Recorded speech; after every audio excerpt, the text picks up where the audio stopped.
So thank you for everyone coming out. Who had second thoughts about coming to this event tonight? They thought I should maybe stay at home, I have better things to be doing. We have stair fronts here. Yeah, I know there's some people here, nice, perfect. I had a lot of these issues when I first started networking, and that is really what got me into this position today. I remember one where I was driving in my car, floating down the road. I had to make a left turn, I was in the right lane. I just came from an event, I had a lot of reservations whether I should come out or not, and the left turn was almost something that kept me from going to the event. I caught myself saying this in my mind, and I ended up going to the event. It was one of the most fantastic things. What I really want to touch on is the mentality of networking. I can say anything up here tonight and give you any skills that are required to be superstars out there. But if you can't get it straight up here, it can be very tough, and this comes over into a lot of different life principles. I've struggled with a lot in the past with telling myself these little stories of why I shouldn't be doing things. For the past year and a half, and even up to 3 years, I've really been focused on addressing those and really breaking out of the shell and coming out. So that's a bit of my background. Hopping into offline networking and even stepping back for a moment. Something that I use to really break those mental hurdles is I want everyone to think about problems they have in their life right now. Any issues where they're struggling to get over with. How many of those would they be? What do they look like? What do they kind of feel like? Maybe there's 5, maybe there's 10. How many people would we know that we could talk to about these problems? Think about those people in your life as well. The value of networking is really in the people. I was at a networking event. It was actually a startup community event earlier this year, and there was a tech CEO at the front of the room. She ran a company called Uniqueness. Anyone ever heard of that? She's out of Calgary. She recycles iPhones and puts them in toys, and you have these interactive toys after. Really cool company. She went through a lot of big issues in her cycle as being the CEO. She referred to herself as a wartime CEO. The one issue that she had, which was the biggest in her career, she popped up a slide and it showed a list of 100 names. And you looked up there and there was names that you'd actually recognize from the tech community. And she said, I called every single one of these people about my problems. Now can you imagine if you had 100 people that you could call and talk to your problems about, and 100 people that could call you and have them talk to you about their problems? What would your problems look like after that? I would imagine they would disappear, if not become a lot clearer. So that's really the value of networking. That's what keeps me coming out to events. When I think about meeting people, learning their story, that's what gets me out. That's what gets me over the mental hurdle of, well, what if this Calvin guy sucks tonight and the event's not good, and I don't meet anyone new, I know everyone there. Those will still come up, but just remember, we're getting out there to meet new people to really help solve their problems as well, and it comes in return to us. No longer ado. We're going to do a lot of rambling tonight. I always say your goal in networking is to do talk the least as possible. You need the other person to open up. You need to find out about their interests and passions. So finding events. Who uses Eventbrite? That's a trick because I know I haven't signed up there. What other platforms do we have out there that we can use? Any social media. Nice. What do you like? Which social media platform? I don't particularly like any, but Okay. I use it. And Facebook and Instagram. Facebook, Instagram, awesome. Yeah, there's a lot of good platforms out there. And the secret to it is just get out to them. The event I was talking about earlier, where I'm driving along in my car, thinking I shouldn't go, it was actually an event hosted by Mentor Up. Has anyone heard of Mentor Up? So Mentor Up is an organization for people who are just coming into the country, who are in higher education, so looking at their PhDs and their master programs. I don't fit into that demographic whatsoever. I will go out to these events. The first time I ever went out to the event, so I don't really fit in here, and that's the mental thing I have going on, but you absolutely fit in these events. The first one I went to, I will never forget, Sue Jacques was the person giving the speech. She really dished out 2 great things.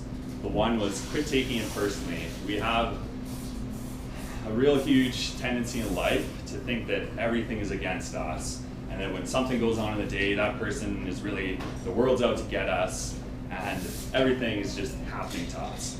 She says, carry a Q-tip around with you, and remember to quit taking everything so personally, and just work with it. The other one, which is a fantastic one I use every single day, is getting away from dead-ended questions. A dead-ended question would be something like, how are you? How's your day? That's an automatic response of good, yours, good, and then the conversation dies. And you sit there and, oh my God, what's next? I thought this was going to go into a much better conversation, and it just falls flat on its face. So getting away from those dead-ended questions. Who reads in here? Oh, a bunch of readers, fantastic. Has anyone read Thinking for a Change, Daniel Kahneman? So what he covers in his book is System 1 and System 2. System 1 is our automatic response system. So that's our 2 + 2 = 4. We also have the automatic response of how is your day good. We want to get away from that automatic response system and get into System 2 questions. What was the highlight of your day? This really forces thinking. In System 2 it would be like 52 times 34. You have to sit there and you have to get into deep thought. Those are the sort of questions we want. We want to get away from those dead-end surface questions. So a couple of those, and the ones that I always gravitate to, what was the best part of your day? You can start inspiring some emotion now. If you ask what was the worst part of your day, how do you think that conversation is going to go? Oh, it sucked, and it's just going to die. You don't want that emotion associated with you. So that's Sue Jacques, some learnings there. Picking events, we'll move on from that because we've hammered that. Walking into events. So one thing, I've never been this way. It's taken a lot of work. I have a much easier time with communication now, but I'll still walk into a room and it'll still be a very tough thing for me to do. I was in one just the last month, and I walked in a bit late. I wasn't in the right headspace, and I was flustered walking into the room. It was a really tough thing to do. I sat down, I got a little beet red for no reason. You think the whole room's looking at you, no one cares about you. Quit taking it personally again, focusing back on that. The things we can do when we're coming through the door, we can focus on our posture. Has anyone heard Amy Cuddy, Power Postures, TED Talk? There's a few. Yeah, it's a good one. So what you can do is really focus on your posture. What she covers in this TED Talk is really holding these power poses for 2 minutes. The one is like this, you're in a victory pose, and they find that your levels of testosterone increase, which is more of the bit of more dominance hormone. They find it very prevalent in the alpha species. And the other one would be cortisol, the stress hormone, lowers. So why this is good is when we focus on our posture and holding a much more confident position, that then leads us into a much more confident emotion. Physiology always leads our emotions. So if we can get into a much more confident position, it's much better. I'll get everyone to stand up. It's like magic. So I want everyone to slouch over and just think of a very closed off position and just get into a very low confidence. This feels very How does that feel? Very comfortable. How does it feel? Crazy?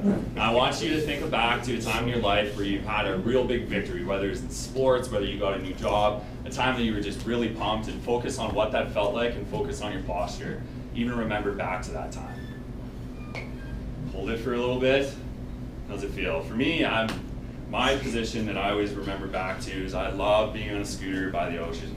Last year I was in Hawaii, and this is the moment I always come back to, and I was flying along, I was out in the ocean, you can see whales jumping. I was watching the rotor this time. I wasn't just staring at the ocean. Made it here. No crashing. That is the moment I take myself back to. It's also been proven that when you remember back to a time, you can reflect that emotion back into. So if you think of a sad time of someone passing in your life, you will have that sad emotion come back to you. If you can think back to a very happy time in your life, you will have that emotion come back to you. It's a very powerful technique that you can use outside of networking. It's something you can use before you go in for a job interview. Really focus on your posture, get the levels elevated in your body, and also remember back to a time in your life that you had a very good emotion. That will translate through. So when we're walking through the door, everyone can sit down. Thank you very much for participating. Walking through the door, nice confident posture. When you get in, you want to stop and you want to survey the room. The best thing to do, this is kind of funny time, the best thing to do is get there early. I swear that just happened. If you get there early, you are in control. If you get there late, you are trying to come into groups who are already most likely closed off. So the key is to get there early, then you're in control of who you talk to. If you get there a bit later, still manage this. You stop, you look in the room, you look for anyone who's giving you positive eye contact. So anyone who's really focusing in on you. Another portion too, remembering back to a time in our lives might not be the best place to start, but if we phone a friend who really gets us in a light mood right before we walk into the room, that will translate through just as good, if not better. What I really like to do is I'll watch a comedy clip before, something that makes me laugh. That emotion holds on. When I walk through the room, I then have a much more confident and happy smile on my face. It's just an energy I walk into the room with. It's fantastic, and I highly recommend that everyone uses that. You'll walk through, and if we picture two people in a room, and one is sitting there, much stronger posture, kind of a bit of a smile on the face, addressing you as you come in, and there's a person beside them who's a bit more of a weaker posture, looking at the floor, not addressing you. Who are you going to go to? Who are you going to gravitate towards? The first So one. you don't want to be the person walking through the door who's hunched over in that lower pose. You want to always focus on really bringing energy into the room and that posture. So no longer when you're walking to the event, you're thinking about, oh my God, what if no one's going to talk to me, and what if I'm late and everyone's already sat down, what do I do? You want to be focusing on everything away from the event. So take your mind to a much more positive place, forget about all those crazy things that we like to tell ourselves upstairs, and use that when you're walking through. It's awesome. Now this is probably the most important part of tonight. If you have pens or anything, you can write it down. Conversation is probably the toughest thing about networking. There's a 3-step process that we can use, and I've used for probably been 6 months, very much every single day, and the results I've seen from it are absolutely fantastic. Conversation, when we talk about getting to a deeper level, requires some thought being put into it. This 3-step process, and there will be a +1 on the sheet I hand out to you, is very much about getting to rapport with someone. So the way to rapport is shared interests and values alongside emotional state transitions. So starting off with the first one, how do we find out shared interests and values? Well, we do the thing that we get the other person to talk. We don't do what I'm doing, of course it's a fun group, but we want the other person to talk. So step 1 is location or occasion. So who has an idea of what that is? Location. Have you been to this coffee shop before? Perhaps do you know some of the owners of the coffee shop? A bit of that in here. Your occasion would be something based around why you're coming here. It can be very easy coming to an event thinking of nothing in common with the people who are at the event. You have one very big thing in common. You both signed up to the same event. You both have a reason to be here. Remember that one. So location and occasion, fairly straightforward. Once we get into the second one, it's focused around careers and passions. Stepping back for a moment, why the location and occasion is so important. When we're standing in a room and we have someone come up to us, we're thinking, oh my God, how's this conversation going to go? What if it sucks? So many of these conversations in the past have been awkward.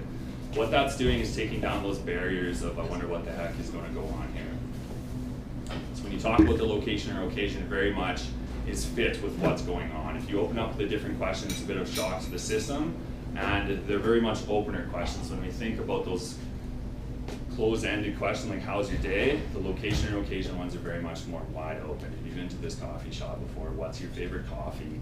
That's fantastic. I love that coffee too. I heard a bit of that at the start.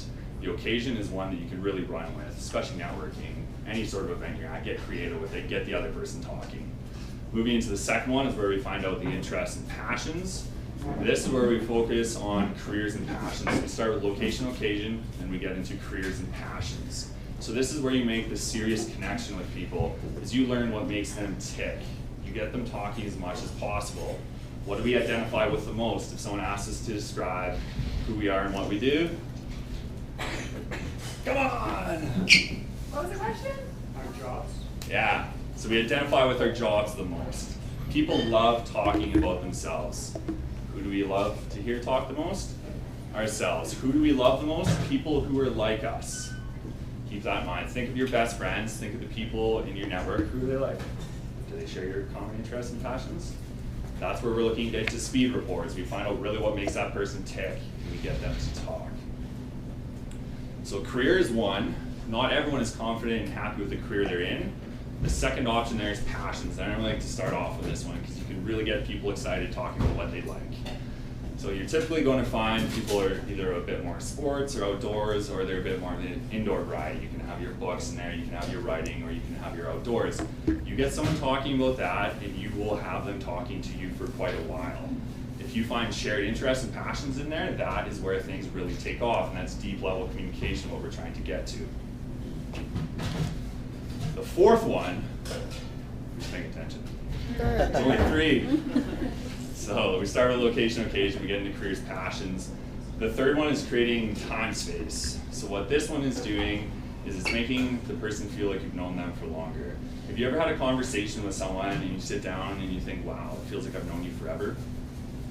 What we're trying to do here, and what the goal of this step is to have that person associate you with memory. So when we're talking about our careers and passions, the transition from this question is really, how long have you known you wanted to be a nurse? How long have you known you wanted to be an engineer? When was the first time that you really had that thought? You try and take them as back as far as possible. Our memories are not exactly how they happened. Our memories are how we choose to remember them. If we think about a time we had a fight with someone and we were so angry, and then you had a piece of information come in which completely changed that, maybe I shouldn't be angry. That memory now changes from more of an anger to more of an understanding. That is what we're looking at doing here. So you talk to the person, you have them really talk about the first time they got into either knowing their career or their passion. Maybe they love mountain biking, maybe they've been doing that forever, maybe they've always loved reading, maybe they love writing. That's what you take them back to, and in the process of them remembering that, you're really trying to get them to be visual, you would then associate back that memory. It creates the feeling you've known that person for a lot longer than you have. So those 3 steps are probably the most important part of tonight, so I'm just gonna leave. But seriously, those ones are really good. And they don't just come out of nowhere. I have a gentleman I really like watching on YouTube. His name is Schneider. He does a ton of connection strategies. He even gets into having more of the perfect relationship, a lot of communications with people, and the understanding. He's been doing it for a very long time. He has a background in NLP. Anyone know what NLP is? Neuro-linguistic programming. It's a technique out of the 70s where they dissected the best speakers in the world and the best conversationalists and made it into a program. You can actually take training on it. It's very much sales related. It's all right, but he takes a slant where he also brings it over into conversational hypnosis, or really getting to rapport with someone quick, and that's matched energy states, which then brings us into the +1 of this, is you want to go through an emotional state change with someone. So if you can laugh with someone, and you can have a serious moment with someone, and you can have an inquisitive moment with someone, that is the 4th key to success. The 3rd key to success, one was the 3rd. So that is how you get to rapport quick, and that is where you're really driving to with conversation, and you're getting away from that surface level communication. It's fantastic, try it out. Once we're in the room, we hear the presenter talk, we're in an environment like this. What we're doing at this point in time is we're scanning if there's anyone we want to talk to. Perhaps there's some interaction in the crowd, and we hear someone say something that we have a common interest in. When we get up after, we really want to make a beeline to that person and talk to them and tell them why you're coming to talk to them. I really enjoyed what you said because of this, this, and this. It's those shared interests. That's really what we're looking for. That's where meaningful communication comes from. We get up from the events, we use our 3. So the first one is conversational key. Nice. Second one? Career. A bit different. Careers, passions. Nice. And the third one? Time space. Yeah, time space. Fantastic. Wonderful. So at that point, you're looking to make a conversation with people. You only have a certain amount of time, so maybe 5 to 10 minutes. If there's multiple people you want to talk to in the room, try and make it a bit quicker. Obviously, don't really brush the person off, but your goal of networking is to add value to the other person. So you find out what their passions and interests are, and then you find out what problem they have today and how you can help them with that. If you can help someone with something they have going on in their life, they will return that tenfold. I just made that up, I don't know if it's tenfold, but they will return that favor big. Everyone knows that. You help someone out in life, they're much more likely to help you. If I go out there and I'm flipping business cards out and there's 10 out there, they aren't meaningful whatsoever. You need to make those connections. You should make a goal of just talking to one person, getting to know them really well, what their interests and passions are. From there, find a way you can help them. That then leads into follow-up. So when you leave the event, you talk to someone interested, you'll have their card, you'll have their contact information. What you do at that point in time is you write down notes, what you talked about. If you can follow up with a meaningful message that pulls a couple key points from what you were actually talking about, it goes a lot further than, hey, it was great meeting you tonight, I'd love to meet up and talk about me, and see how you can help me. It's much different. You follow up with their interests and passions, and somewhere you can help them. Now, a lot of the time, it can feel like we can't help people, and this kind of bridges into mentorship conversation. It's always a two-way relationship, and you can always help someone no matter what position they are in life. You can have a CEO in a company, or you can have someone at the very bottom. You can help each other. Prime example of this, and a fantastic connection I made just was in November. CEO of a marketing firm in town. He had a big drive. He's actually big into NLP, so there's a connection point there that I found out about. So I started talking to him about that, and I was looking for some way I could help him. He had a charity in town, a fundraiser that was about to start up. So I did all I could to help him. I got on social, I pumped it up, I wrote an article about it. Now, how do you think that gentleman is to help me with some of the things I have going on in my life now? He's more than willing to. He's going to help me out with my podcast. He's all over social media. He's really returning the favor. That's where it comes from. So when we think, and this bridges into the online world as well, about vertical communication and not being able to talk to the CEO, not being able to talk to someone who's perceived higher position, that's because you're connecting on titles and you're connecting on those real high level topics. We're looking for much lower and deeper level communication of people's passions and interests. That's where we find that. So that rounds out the entire for the offline networking. Find your events, Eventbrite, Facebook, just get out to them. Even if you feel like you don't belong, go out to them and meet people. It's fantastic. Remember about the 100 people you could call and how your problems would look. It's a huge motivator to get out. When you're coming in through the door, focus on your posture, focus on your breathing. When you come in, look for positive eye contact in the room and people who are open. If you don't have that, it gets a bit tougher. You can come up to a group who's the most open, and you don't just start spattering away. You sit there and people will introduce you. It's a networking event. It will just naturally happen. That's how you'll get into those groups. Sitting down, figure out who you want to talk to, get up at the end and focus on what value you can add to them after finding out their passions and interests. From there, schedule follow-ups and have your notes very detailed so that you can have a very constructive and meaningful conversation following. So who came out for more of the offline networking tips today? Hey. So myself, as I was mentioning at the start, offline networking has always been very hard. When I started getting back into it, so it's been on and off for 3 years, but really every single week I've been doing it for the last year and a half. I got out and I was scared. I couldn't do it. I had that one event, and the big motivator I was talking about is one of the gentlemen at the event who was seen as the person who knew networking. He had these techniques, and the first one, I asked a question because I have a lot of troubles with it. How do you get your fear levels down before walking in? And he nice and confidently said, well, Calvin, you leave your fear at the door. And I paused for a minute, and I always question people. It's a trait for me. And when I walk through a door, there's the door. My fear is somewhere in here. I don't know how to pull it out and place it at the door. So these tips are a lot of the time what you get, and I've always looked for things that are much more substantial. Second one he gave with online networking is if you're not just connecting with 10 people a day on LinkedIn, you're not doing anything. These are the people who have, I have 10,000, 15,000 connections. Well, those connections are totally meaningless. He was saying that he would bend over for anyone in his 10,000 networking and get them a job. And it's pretty hard to listen to that and believe it. And this event was much more the graduation age. That's really a passion I have to work with. If you get out and you don't have a good mentor and you don't have a good circle around you, it can be really tough. It can be a struggle. I went through it. I had the opportunity to always have a good mentor, but that's where I see the opportunity to really help others out. And so there's people like this giving these networking events, which to me, it really got me going to actually come out into the community and give what I think is a bit more substantial. So that's enough blabbering, we'll get into online networking. So LinkedIn, as I was mentioning, was my absolute favorite. It still is my favorite. You have to get out and you have to meet people in your community. But online networking, I find you can make the most meaningful connections because you know a lot about the person before you connect with them. You think about, as long as you're online and interacting, exposure is a very key component here. You start to build a voice online. People start to know who you are. Your passions are on there, your interests, whatever you're liking, whatever you're commenting, whatever you're sharing, you're building a voice by doing that. And people will gravitate towards you when they see that. When I connect with someone, I don't connect with them unless they've wrote something really meaningful, maybe they've shared an article, but something I connect to. I hit the connect button and always customize a message of why you're connecting, make it meaningful. LinkedIn is a bit unfortunate in the way they deal with it because it normally buries off into your social side of the email, and your LinkedIn message when you're actually in the LinkedIn platform doesn't give you the customized view, which don't get a little down if people don't connect because a lot of the time it's absolutely buried in your inbox, but always make that personal connection on LinkedIn. Some of the success I've had, and this is just kind of get you guys pumped up, this year I've met some fantastic people. Last weekend I was talking to a gentleman out of India.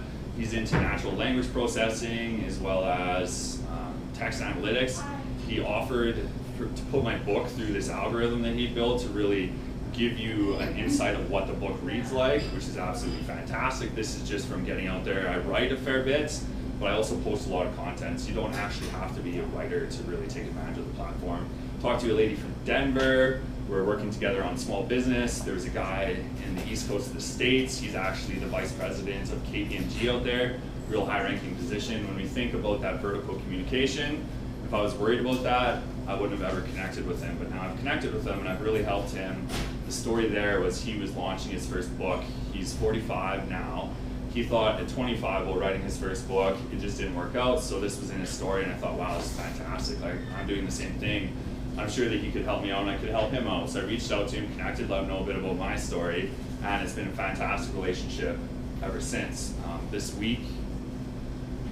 Next week, I'll be talking to him over Skype and we'll be getting into a lot more detailed communication. I'll have him on the podcast. I'll have him help me out with the book as well, just because of all the value that I've added to him. So networking is all about creating and adding value. Coming into the meat of LinkedIn, we think that we get a nice profile up there, that's all we need. Picture is very important. You want a nice portrait, don't have other people in there. There's a lot of the big fish holding up in there. Let's avoid that one. Let's get one that's very clean so that people, if they see us in public, they know who we are. You will get a lot of meetings out of LinkedIn, especially when you're connecting for the right reasons. So it's nice to be able to put a name to a face before you walk into the actual place. Your title is the next thing that's very important, because when you're interacting, when you're commenting, you'll show up in people's feeds. What will show up is your face, your title, and what you wrote. So your face and title are very important here, that people can recognize who you are. You're not some shady picture, no face, and you need a nice title in there as well. So when we're talking about having a title, we can have you're a chemical engineer, or you're a realtor, whatever it may be. That should always be the first portion of your title. The second portion, you should always have something in there, this is your differentiator, that describes the value that you add. Mine is a bit more longer. I go for a bit more of the shock approach. It's risk management consultant, and I have writer in there and smile ROI. I'm big on walking down the street really projecting happiness. If you're smiling, people are going to smile in return. It's a big ripple effect. So that for me is really what entices people to click. It can be kind of tough to come up with something, so just cruise LinkedIn profiles. When you find yourself clicking on someone, think about why you clicked on it and what really made you get into that. Because really you're going to be the best advocate for yourself. You know the people you want to connect with, so you have an idea of really what they're looking for and what they will connect with. The summary is the next big portion here. It's pretty hard to explain ourselves sometimes. What do you do? Oh my God, I don't know how to do this. This is a lot of years to sum up here. A technique that I used, and I developed, I'm taking credit for it, back in September. I was talking to someone, and they had this look on their face like, Calvin, what WTF are you talking about? And I had that happening way too often, so I went home, like an awesome nerd, I sat down, how do I figure this out? So I broke down the acronym into W, T, and F. W is why. Has anyone ever seen the Simon Sinek Why TED Talk? Yeah. That wasn't actually, this one wasn't like, oh, I didn't actually have that. Why do you do what you do? Why I do what I do? I have a very big passion for life, and I think that no one should ever lose their life at work. It's a beautiful life that we have to live, and it is a big shame to go into work and have your life lost there. That's what drives me to do what I do. I could say I'm a risk management consultant, but what does that do? I don't know what the heck's going on. So think about your title right now, whatever it may be. Think about all the other people who have that same title as you. Are you the same as those other people? No, you are unique. I hope no one was like, yeah, we're all pretty much the same, yeah. You are unique, so you need to get that through in your profile. And part of that will be in your picture, as well as your description and your WTF. I haven't actually got into yet, is your why, so what makes you special. T is the technicalities. What special skills do you have that others don't? So this could be something, I'm an engineer and I'm really good at playing guitar, and there's reasons that with guitaring and engineering can come together. Get your passions in there, get out who you are onto this platform. So technicalities are what makes you special. F is the future, where are you going? So in any conversation, and I had a pretty laugh the other day. Well, it took like 20 minutes. I love McDonald's, their coffee's fantastic. And I was sitting in there, and these two ladies were just going back and forth because someone had messed up, but they're both accusing each other. And they weren't thinking about where the other person was coming from, maybe something happened to them. They were very self-centered and just thinking about themselves. In any sort of communication, if we can understand where someone's coming from or why they're doing what they're doing, if we can understand what has triggered them, and we can understand where they're trying to get to, communication becomes really, really easy, and it is all about give and go. And on another fact, ourselves, it can be really hard to understand where we come from, why we're doing what we're doing, really the technicalities or the trigger of what happened to us and where we actually want to go with the situation. So not just on your LinkedIn profile, but if you can carry that over into conversation in life, is why you're doing what you're doing, really what's triggered you, and in the future, things become a lot easier with communication. It's been fantastic. So that means you're just entering the ring. You have your profile filled out. All the rest is more or less fluff. That's what people go to. We're very much short form readers these days. That's all people are going to see.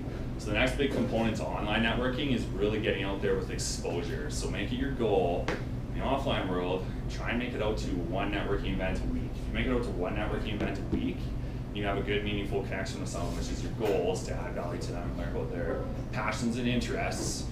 You will know 52 more people by the end of the year. It's an investment, networking. It isn't a magic pill. It takes time. It's a lot of hard work.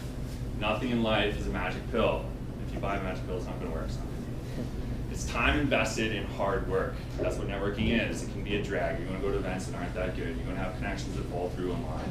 But you put in the work consistently and it will pay off. Coming back around to online networking, I love to go on tangents. At this point in time, you really want to be building your exposure online. So what you need to do is either one like, one comment, or one share a day. And that then pops you up in other people's feeds. That then starts building your voice online. If you say nothing online, you're pretty much just the guy in the corner when you walk into a network event who's not talking to anyone. You need to be building that voice online with what interests you have. A tool that I use and I highly recommend is Google News. So you can set up Google News to what you find interesting, and then you can repost that onto LinkedIn. That for me has been the gateway in, has made the most communication or the most connections for me. I'm big on incidents. As I mentioned, I never want to see someone lose their life at work. I share incidents online so others can learn from them. This in turn has brought me an entire network back of people who actually hover my profile and have really good conversations with. Because I'm adding value. That's always what we're trying to do, is add value in our networking. Help the other person out. Another project was I put a calendar together this year that had a bunch of events in it. That has brought endless opportunity, and it's been fantastic. That's why I'm such a big fan of LinkedIn, is because you can get out there and people are really willing to communicate if you come at it with a very passionate, meaningful message and you are consistent. If I'm posting 10 different things, well, it's pretty hard to gravitate towards me because I don't know what the heck I'm about. But if I'm always having consistent messages out there, that's where you're going to find those groups of people who really unite with you. Groups on LinkedIn are really strong. Groups are great to be in. Is anyone in any groups? Like, have any favorite groups? Yeah. What are these groups? Share.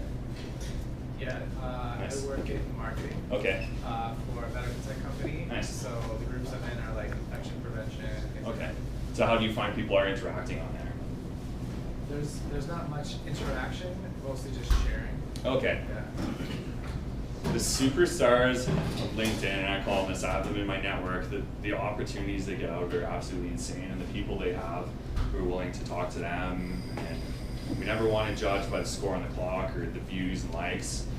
When I say that, when we're doing things in life, this is from John Wooden, the basketball coach, you can play the best game of your life and still lose on the clock. A clock is very much an external validator for what you're doing. If we play the best game of our life and we pay attention to the clock, how does that affect us? We know that we've done the best we can, but we still feel bad. So it's really focusing on what we can do, so what we can get out there and actually provide, very inward out focus. So coming back around to the commenting, if I'm out, we all have social media accounts in there. Someone likes my stuff, well, that's awesome. If someone shares it, oh, that's kind of cool. If someone comments on it in a meaningful way, we love that person. Oh, thank you for this, because it shares it with their network, it gets a conversation going. That's your key. If you can get out there and comment, you will start finding people who are very much like you. Again, it's building your voice on these platforms. That's really what it's all about. Now, as I was mentioning, the people who are really big on commenting, they have careers basically out of LinkedIn. Their businesses are just flying because of it, because they have all these people around them. If I say one guy's actually data analytics and he does a bunch of other things, but he is the person that I think of now when I have any questions around his realm that he's talking about, I just gravitate towards him because he's in my mind. He's always there. So it's very important, and he has great content as well. Thing is, if you're following people, and I got out of Facebook, I just got back onto it, but I got out of it because I had all this toxic material around me. It was really tough to be a part of. You choose your own network. That's what I find out. If you don't like what someone's posting, get rid of them. On LinkedIn, it's much nicer. You don't have to actually punt them. You can say, I don't want to see this from the person anymore. You will see whatever they said pop up, and you go to the top right, and you can say, I don't want to see this, and we'll silence them from your feed. It's great to use. So that is really all there is about LinkedIn. I know I'd like to say there's a lot more. You can do that on Facebook too. You can do it on Facebook. Oh my God, it seems so new. I'm learning. I'm gonna go home and do that to the 4 people I think I have connected with. Oh God, how do I undo it? Yeah, so LinkedIn is very much about just getting your profile out there, separating yourself from others who have the same title. Another thing in the summary, who in here is a hard worker, who's punctual to work? Whatever those great resume words do we have? What are those? I don't know, we all know what we're talking about. Yeah, self-starter. Everyone does that. Get those off of your profile. And I know people have that because I've had that before. Get those off your resume. It doesn't describe you, that just groups you with everyone else. They're terrible words, we want to avoid those. So really it's your picture, a catchy title that separates you, that also says who you're about. So have your title and what value you add. That's a good starting place. If you're having troubles thinking about it, really think of who you gravitate to and why you gravitate towards their titles and try and mimic that. From there, having your summary, so the WTF in here is why you do what you do. This is very much your story up until this point in time. T, the technicalities, what makes you special, what unique skills do you have. And F is the future, or where are you going. That really gives people an entire picture of you, and you'll have people gravitating towards you. And the same thing here, if you see someone who has an awesome summary, really try and dissect it and think, wow, this is great. Like, I'm so focused on this person now. Bring that over into your summary and reflect that. You can have the best profile in the world, but if you're not out there interacting, you're not going to meet with people, and you're not going to actually have people coming to you. There's no reason. So get out and like, comment, or share. Comments are our best. We can comment on people's stuff. It can be a bit hard to say. There's a fear out there. Oh, what if someone rips me apart? LinkedIn is the least hostile place you can be. I've only ever seen one that was bad, and it was, you could see that it would be coming. So it's a very friendly place to be, and people are very willing to connect, especially if you share like passions and interests. Google News is a fantastic tool here as well. So if you can repost content on there, that's a great way to start. That's how I started. I still do it. It's fantastic. So you really need to build that voice. That is LinkedIn in a wrap. I went pretty quick because I wanted to leave a bit of time at the end for questions. So shoot away. Don't throw anything. Calvin, great content. Thank you so much for sharing with us. I was under the impression, if you could clarify, connections with LinkedIn. Yeah. There's a perception that the difference between LinkedIn and Facebook is Facebook, you just add anybody. Yeah. But with LinkedIn, you got to be a little more selective in terms of who your connections are. And somebody almost said that you should be connecting with people that you'd be comfortable enough picking up a phone and giving them a call if you're in trouble. For sure. Any thoughts or any feedback on that? Yeah, so this one for me is a very much a mindset thing. If we wait till we feel very comfortable about this, we will never ever start. And that's a big focus of mine, especially recently. If we always like to roll the tape forward from our perfect self perspective, or what would the best person of ourselves do, which rarely ever happens. That is not realistic, so dialing it back to what does our best self do is really good enough. So if you see someone that has said something that you really gravitate towards to, that is enough to make a connection and to open it up, because it's the start of a relationship. If we wait till we know someone, we're not going to get any opportunities, and we're not going to be adding value to people or have them adding value to us. So the trigger point for a connection is really if you see something, you're like, oh, that's awesome, I need to connect with that person, that's the point. Because otherwise our networks will be very small. We will have a bit of a session after. I don't know what time it is. How's it for time? Ooh, 8:58. That's pretty good. I'm pleased with that. So thank you for having me out tonight. I'm going to turn it back for a bit of a presentation, but we'll have a networking session after. And